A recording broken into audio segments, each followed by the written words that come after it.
What's good, fam? Let's get to it. I have this theory.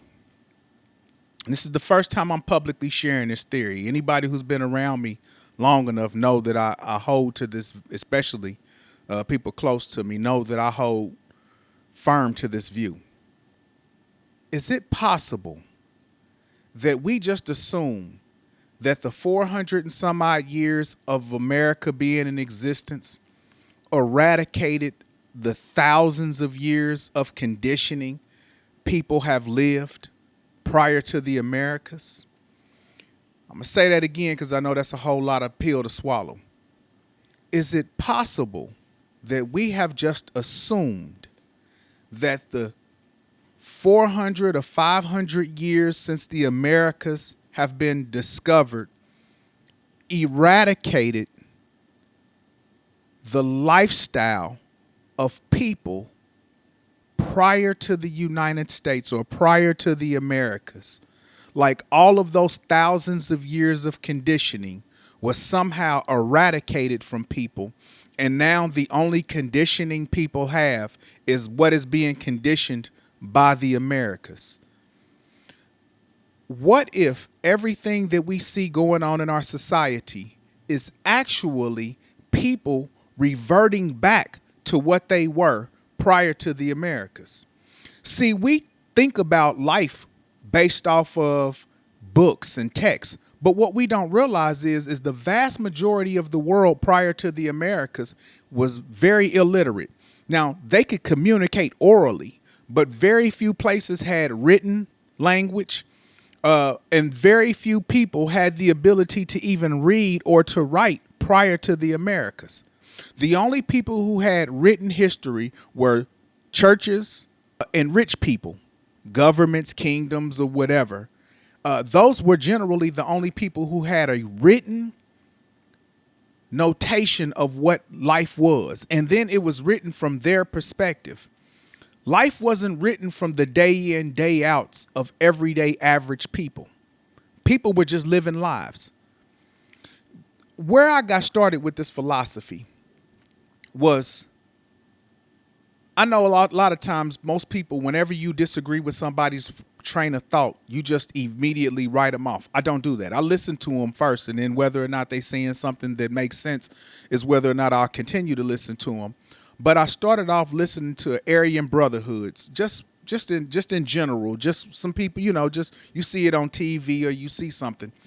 And what struck me as interesting is most of these people come from or even believe in a social psyche that they are descendants of Vikings. These are people who are conquerors, people who went out and took and fought for land. Whatever they wanted, they went out and just took it. You know what I'm saying? They were conquerors. And so if that's the case, why do we assume that they would be able to assimilate into a capitalistic society that now mandates that you have to get up and go to work every day and work a 9 to 5 for somebody else? That these people who spent thousands of years, thousands upon thousands upon thousands of years, going out and fighting and taking what it is they wanted, why do we assume that those people only, and after a couple of 100 years, would now be able to devolve from what they've been doing for thousands of years and now be able to assimilate into a capitalistic society that mandates that you get up and go to work every day? And it's not, and once I started thinking about them, it stopped just being about them, and it started being about everybody. Like, because I always heard as a black person, why are prisons packed full of a bunch of black people?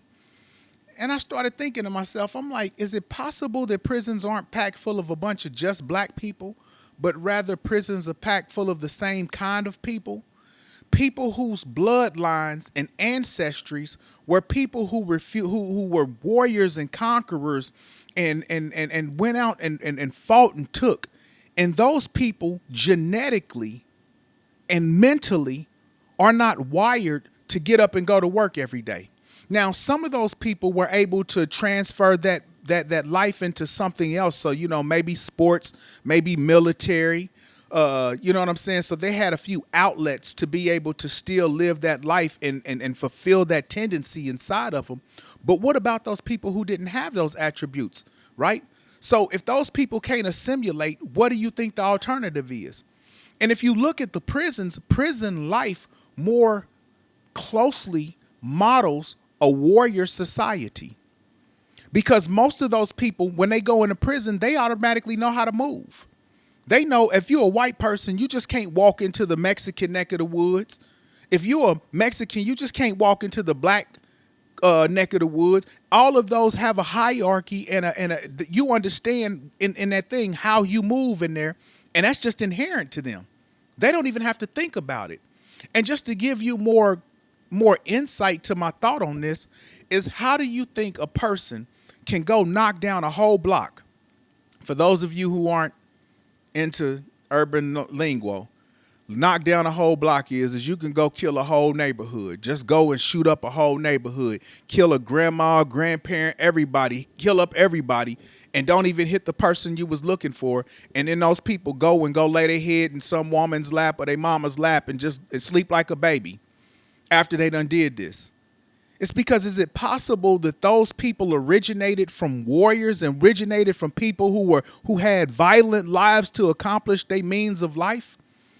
But if all we ever do is talk about the same thing and we just assume that because now we live in America and this is the way America is, and now people should just acquiesce to this lifestyle, is it possible that we missing the very point that is keeping people stuck in these lifestyles, because we always approaching it from they should know better and they should do better, and not they are genetically wired and predisposition to a particular way of life that happened over thousands of years. And that's the reason why they can assimilate and move into this culture of get up and go to work every day, or entrepreneurship, or whatever it is. It's because for thousands of years, this is what they genetic bloodline has conditioned them to be. And now we just assume that after 400, 500, 600 years of the Americas, all of that lifestyle is to be forgotten. And all of a sudden, it's supposed to be shaped and rewired after a few hundred years. Those few hundred years are supposed to eradicate thousands of years of conditioning. I mean, it gets deeper than that, but as of right now, that's kind of just my point of view that I want to just, and I'll probably do a couple of more of these topics, because I really believe that we are missing something when all we do is approach everything from race and social economic and systemic oppressions and this, that's, and the third. I think we doing a disservice if those are the only things we willing to talk about. I think it's quite possible that there are factors at play that are much deeper and much genetically at play that are the reasons why some people have a hard time assimilating into the society. So if that's the case, is it possible that their bloodline has more to do with the way they're reacting than just simply the conditions and the social atmosphere of that they grew up in, their social surroundings? I don't know, man. It's just something to think about. But that's the stuff that's kind of on my heart, and I'm passionate about it. So I just thought I'd share it, man. If y'all got some other point of view to bring to the table, or some other thing that you think might enhance or bring some more enlightenment to me, leave share that in the comments. As for now, y'all be blessed.